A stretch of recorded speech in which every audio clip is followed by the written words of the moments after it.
let's start the video.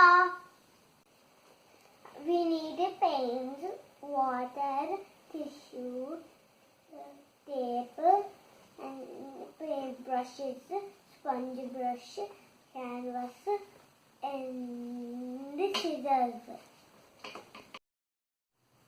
Let's start the painting.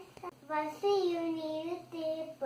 You have to stick it on a canvas. Take your parents' help.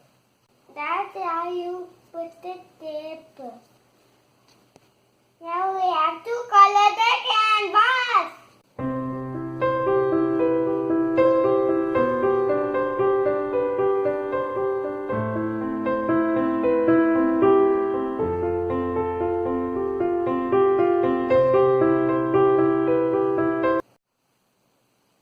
Here is the abstract painting. You don't need to touch because it need to be dry.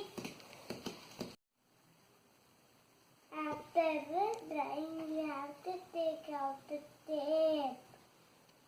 Here is the painting. Thank you for watching my video. Please subscribe. Bye.